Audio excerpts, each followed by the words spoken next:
नमस्कार मित्रों, आज तारीख है 24 अप्रैल 2017 सोमवार। अब ये वीडियो है वो वीवीपैट के ऊपर है, voter verifiable print audit trail, ऐसा कुछ फुल फॉर्म होता है उसका, जो कि इलेक्शन कमीशन ने कहा है कि अब हम वीवीपैट लगाएंगे, उससे ईवीएम है वो फुल प्रूफ हो जाएगा। 1998 से ईवीएम का उपयोग होता रहा है बड़े पैमाने से, और 2010 में हरिप्रसाद ने प्रूव किया कि किस तरह से लाखों ईवीएम में सर्किट बदल के वोट चेंज किए जा सकते हैं। तो इलेक्शन कमीशन ने अभी तक एक्सेप्ट नहीं किया कि ईवीएम में टेम्परिंग हो सकती है, लेकिन वो वीवीपैट का नौटंकी ले आए कि वीवीपैट के आने से अब टेम्परिंग पॉसिबल नहीं है, तो टेम्परिंग होगा तो तुरंत पता लग जाएगा। वो बकवास है। अब मैं एक्सप्लेन करता हूँ कि क्यों वीवीपैट है वो 100% बकवास है, ईवीएम जितना ही बड़ा बकवास है। कि वीवीपैट में है क्या कि वोटर ने मान लो 1 नंबर का बटन दबाया, तो ईवीएम के साथ एक प्रिंटर कनेक्टेड है, वो प्रिंटर प्रिंट करेगा, कैंडिडेट नंबर 1 शायद नाम प्रिंट करेगा, सिंबल भी प्रिंट करेगा, उसका जो भी सिंबल है या पार्टी का सिंबल है, वोटर को वो 7 सेकंड तक दिखेगा। दिखने के बाद वो कागज़ आगे बढ़ेगा, ऑटोमेटिकली कट हो जाएगा, और कागज़ है वो साथ में जो बक्सा अटैच है उसमें गिरेगा। वोटर को नहीं दिया जाएगा, और वोटर को दे भी नहीं सकते क्योंकि voting has to be confidential, वरना तो वोटर बाहर जाके पैसे मांग सकता है। वो वोटिंग कॉन्फिडेंशियल होनी चाहिए या नहीं वो अलग बात है, पर अभी होनी चाहिए, कानून में लिखा है। तो वो प्रिंट आउट है वो बक्से में गिरेगा, और उससे इलेक्शन कमीशन कहता है कि अब टेम्परिंग मुश्किल नहीं है, क्योंकि टेम्परिंग होगी तो पता लग जाएगा। लेकिन क्यों ये क्लेम एकदम वाहियात है कि इलेक्शन कमीशन काउंटिंग क्या करेगा? वो काउंटिंग जो पेपर रिसीट निकली उसकी नहीं करने वाला। काउंटिंग सिर्फ ईवीएम के मेमोरी में जो वोट है उसी की होगी, और जो उसको ईवीएम दिखाएगा। मतलब कि मान लो मैंने कैंडिडेट नंबर 1 को वोट दिया, प्रिंटआउट भी कैंडिडेट नंबर 1 का निकला, वो प्रिंटआउट बक्से में गिरा, और ईवीएम ने वोट दिया कैंडिडेट नंबर 2 को। तो जब काउंटिंग होगी तो ईवीएम दिखाएगा कि उसने कैंडिडेट नंबर 2 को वोट दिया, और जो बक्से में जो प्रिंटआउट पड़ा है इलेक्शन कमीशन कहता है उसकी काउंटिंग करनी ही नहीं है।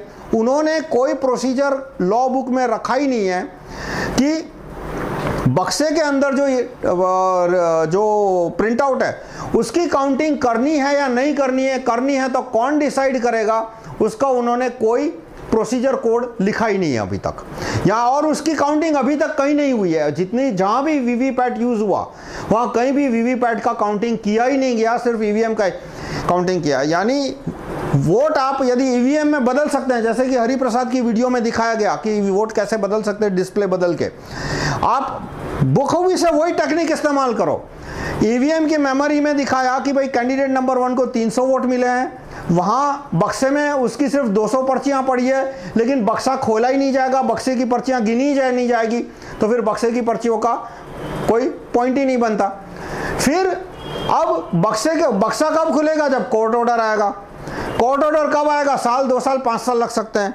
अब ईवीएम का प्रिंट आउट क्या 3-4 महीने तक रहेगा? जैसे कि आप क्रेडिट कार्ड की रिसीट लेते हैं, तो क्रेडिट कार्ड की रिसीट लेते हैं तो आप देखोगे कि 3-4 महीने बाद वो इतनी ब्लर हो जाती है कि पढ़ नहीं सकते उसमें क्या लिखा है।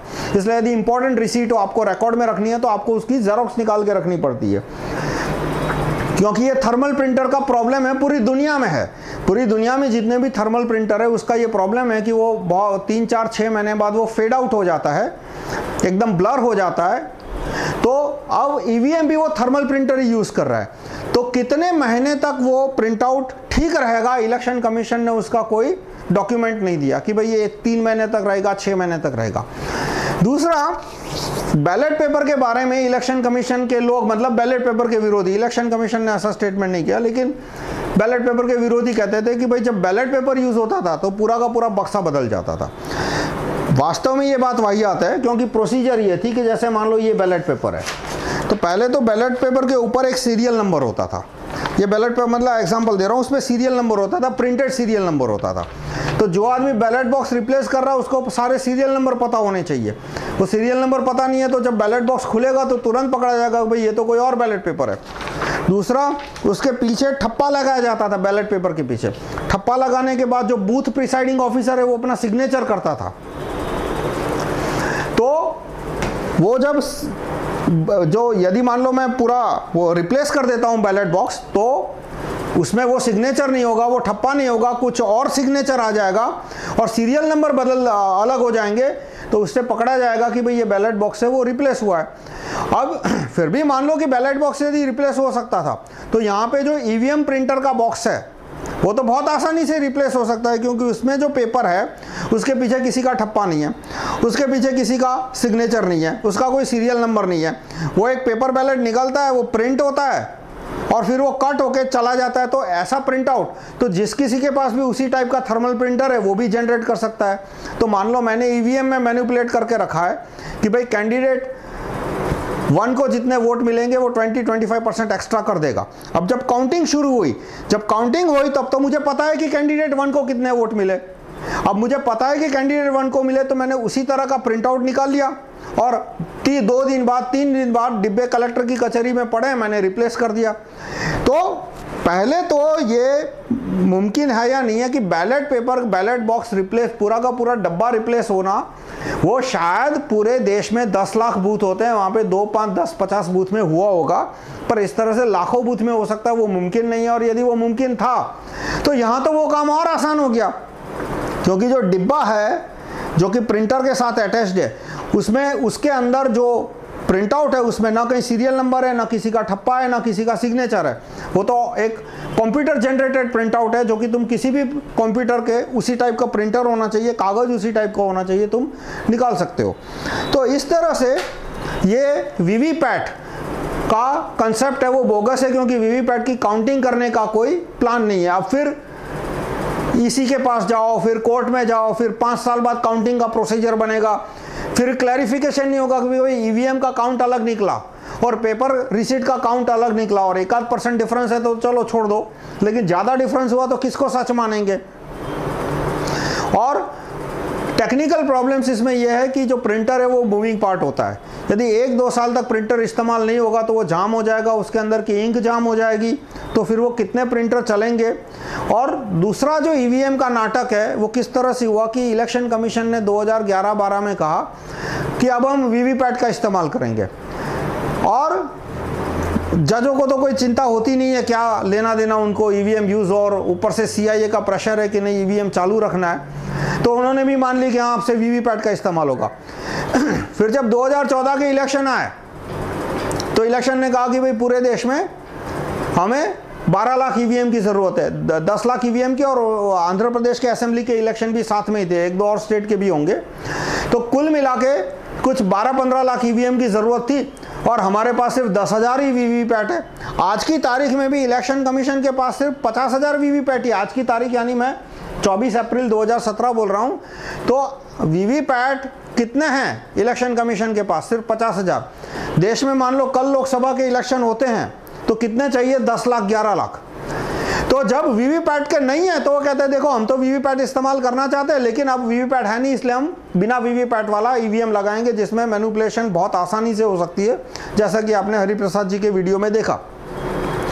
तो 2014 तक क्या वो 14 लाख 15 लाख ईवीएम बना पाएंगे? मुझे नहीं लगता बना पाएंगे वीवीपैट वाले ईवीएम।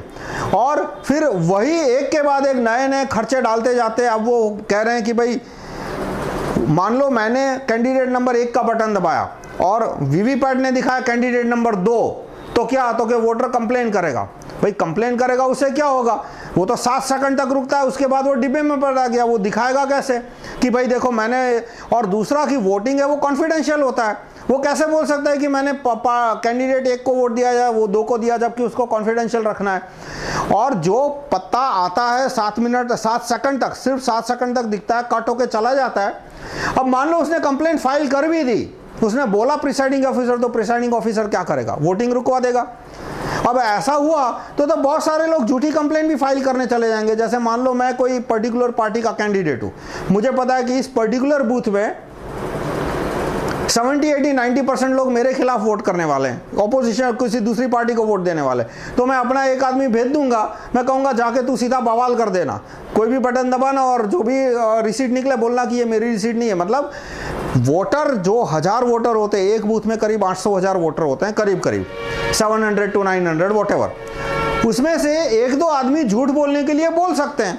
तो इसलिए वीवीपैट में यदि मिसमैच हुआ, मैंने कोई एक बटन दबाया और वहाँ पे वीवीपैट में कैंडिडेट नंबर 2 दिखाता है, तो उसका क्या सॉल्यूशन होगा? इलेक्शन कमीशन ने कोई क्लियर गाइडलाइन उसके लिए इशू नहीं की। तो ये सारे जो प्रॉब्लम है कि वीवीपैट आखिरी दिन तक उनके पास 10 लाख वीवीपैट आएंगे नहीं, तो फिर कहेंगे अब हम बिना वीवीपैट वाले ईवीएम इस्तेमाल करेंगे। उसमें तो आपने मैनिपुलेशन देखा किस तरह से सीआईए आसानी से सीआईए के जो ऑपरेटिव इंडिया में वो कैसे डिस्प्ले बदल सकते हैं और पार्टियों को धमका सकते हैं। जैसे आजकल बीजेपी क्यों एफडीआई को फेवर कर रही है? सीधी बात है, आप एफडीआई फेवर नहीं करोगे तो 15% वोट मैं इधर के उधर कर सकता हूँ ईवीएम में रिमोट कंट्रोल के द्वारा। मैं आम आदमी पार्टी को या कांग्रेस को दिला दूंगा, आपकी गवर्नमेंट खतरे में पड़ जाएगी। तो इस तरह से ईवीएम के द्वारा जो भी आदमी ईवीएम मैनिपुलेट कर सकता है, सीआईए जैसी एंटिटी, वो गवर्नमेंट को, पीएम को, सीएम को ब्लैकमेल कर सकता है और ब्लैकमेल करवा के अपने एफडीआई के या जो भी काम है वो निकलवा सकता है। और वीवीपैट वो प्रॉब्लम को सॉल्व नहीं कर रहा, क्योंकि वीवीपैट का जो प्रिंट आउट होता है पहले उसकी गिनती नहीं होने वाली, उसकी गिनती के लिए जो भी प्रोसीजर लिखी जाएगी पता नहीं कब लिखी जाएगी, साल 2 साल बाद। 5 साल से इलेक्शन कमीशन वीवीपैट पे काम कर रहा है, 5 साल के बाद वो बोल रहा है, 5 साल, देखिए कितनी मतलब कमीनेपन की हद देखो। 5 साल के बाद वो बोलता है कि प्रधानमंत्री में पैसे नहीं दे रहा। भाई 5 साल तक तू गूंगा रहा, मतलब जबान नहीं थी क्या तेरे मुंह में, तो गूंगा बैठा रहा। अखबार में एडवर्टाइज देनी थी, कोर्ट में जाना था। 2012 में उसने बोला कि मुझे 5000 करोड़ चाहिए वीवीपैट के लिए, पीएम ने बोलता, आज वो बोल रहा है 2017 की साल में कि भाई पीएम पिछले 5 साल से हमको 5000 करोड़ दे नहीं रहे, तो भाई 5 साल से क्यों तू गूंगा रहा? मतलब ये एकदम जिसको बोल सकते हैं कि सर से पांव तक बेईमानी है। और वो बेईमानी के लिए मैं तीसरा वीडियो मेरा बताऊंगा कि इलेक्शन कमीशन किस हद तक बेईमानी दिखा सकता है। तो इसमें मैं आपको कहूंगा कि आप वीवीपैट के नाटक नौटंकी पे मत आइए। बैलेट पेपर ईवीएम है वो कैंसिल होना चाहिए, जैसे जर्मनी ने किया, बहुत सारे देशों ने किया। जर्मनी का तो एग्जाम्पल है कि जर्मनी में ईवीएम यूज़ होता था, उन्होंने ईवीएम कैंसिल करके बैलेट पेपर पे आ गए। जापान ने बैलेट पेपर ईवीएम का प्रोजेक्ट है वो पूरा स्क्रैप कर दिया, इंग्लैंड ने स्क्रैप कर दिया, बहुत सारे देशों ने स्क्रैप कर दिया। मैं भी आपसे रिक्वेस्ट करूंगा कि आप इलेक्शन कमीशन के नाटक नौटंकी में मत फंसिए। आप डिसाइड कीजिए, हरिप्रसाद जी का वीडियो देखिए, आपको वीडियो दिखेगा इस लिंक पे tinyurl.com EVM India 2। आप खुद वीडियो देखिए और डिसाइड कीजिए कि ईवीएम रखना चाहिए या नहीं। और आप यदि आप मानते हैं कि ईवीएम कैंसिल करना चाहिए तो आप ट्विटर पे जाके ये ट्वीट भेजिए @PMO India space #cancel EVM। ये ट्वीट भेजिए, जितने ज़्यादा लोग ट्वीट भेजेंगे ईवीएम के कैंसिल होने के चांस उतने बढ़ जाएंगे। मैं कोई गारंटी नहीं देता कि आपके ट्वीट भेजने से या मेरे ट्वीट भेजने से या 100 करोड़ लोगों के ट्वीट भेजने से ईवीएम कैंसिल होगा, क्योंकि पीएम पे मतलब एमपी पे बहुत सारे प्रेशर है।